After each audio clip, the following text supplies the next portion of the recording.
ಇನ್ನೂ 12 ರಾಶಿಗಳ ವಾರದ ಭವಿಷ್ಯದ ಬಗ್ಗೆ ತಿಳಿದುಕೊಳ್ಳೋಣ. ಮೊದಲನೆಯದಾಗಿ ಮೇಷ ರಾಶಿಯ ವಾರದ ಭವಿಷ್ಯ ಹೇಗಿದೆ ಗುರೂಜಿ? ಅಶ್ವಿನಿ ಭರಣಿ ಕೃತ್ತಿಕಾ ನಕ್ಷತ್ರದ ಮೊದಲನೇ ಚರಣಕ್ಕೆ ಮೇಷರಾಶಿ ಬರುತ್ತೆ. ಮೇಷರಾಶಿ ಅಧಿಪತಿ ಆಗಿರತಕ್ಕಂಥವನು ಕುಜ. ನೋಡಿ, 7.5 ಪ್ರಾರಂಭ ಆಗಿದೆ. 7.5 ವರ್ಷಗಳ ಕಾಲ 7.5 ಇರುತ್ತೆ. ಪ್ರಾರಂಭದಲ್ಲಿ ಸುಮಾರು 25 ವರ್ಷ ಒಳಗಿನ ವಯಸ್ಸಿನವರಿಗೆ ಪ್ರಪ್ರಥಮ ಬಾರಿಗೆ 7.5 ಬಂದಿರುತ್ತೆ. ಹಾಗಾಗಿ ಯಾವುದೇ ರೀತಿಯಾದಂತಹ ತೊಂದರೆಗಳಾಗೋದಿಲ್ಲ. ಆದರೆ ಸುಮಾರು 28 ವರ್ಷ ವಯಸ್ಸಿನಿಂದ ಹಿಡಿದು ಸುಮಾರು 55-60 ವರ್ಷ ವಯಸ್ಸಿನವರಿಗೆ ಎರಡನೇ ಬಾರಿಗೆ ಬಂದಿರುತ್ತೆ. ಇದನ್ನು ನೀಚ ಶನಿ ಅಂತ ಹೇಳ್ತೇವೆ. ಹಾಗಾಗಿ ಈ ವಯೋಮಾನದವರಿಗೆ ಜಡಯೋಗ ಅನ್ನುವಂಥದ್ದು, ಅಂದರೆ ಲೇಜಿನೆಸ್ ಉಂಟಾಗ್ತಾ ಹೋಗುತ್ತೆ. ಆಸಕ್ತಿಗಳಿರೋದಿಲ್ಲ. ಮಾಡುವಂತಹ ಕೆಲಸ ಕಾರ್ಯಗಳಲ್ಲಿ ಹಿನ್ನಡೆ, ಅಶ್ರದ್ಧೆ ಅನ್ನುವಂಥದ್ದು ಕಾಣಿಸ್ತಾ ಹೋಗುತ್ತೆ. ಜಡಯೋಗ ಅಂತ ಹೇಳ್ತೇವೆ. ಅಂದರೆ ಇಂಟ್ರೆಸ್ಟ್ ಇರೋದಿಲ್ಲ, ಲೇಜಿನೆಸ್ ಜಾಸ್ತಿ ಆಗ್ತಾ ಹೋಗುತ್ತೆ.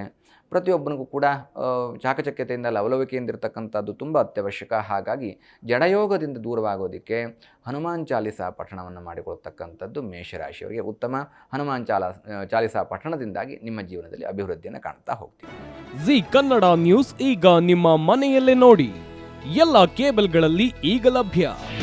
ನಿಮ್ಮ ನೆಚ್ಚಿನ ಜಿ ಕನ್ನಡ ನ್ಯೂಸ್ ಈಗ ಸನ್ ಡೈರೆಕ್ಟ್ ನಲ್ಲಿ number 292, Tata play number 1664, Jio TV number 1334, NXT digital number 30, N cable number 30, city networks 51, U digital number 162, GTPL number 17, Rockline telecommunications number 42, Shri Basaveshwara cable number 168, rural cable network 60, Vinayaka digital 57, Abhishek cable 821, city channel 53, Siddeshwara cable network 57, ವಿ4 digital infotech 628, Surya digital networks 53, Gajanan digital number 836, Malnad infotech private limited number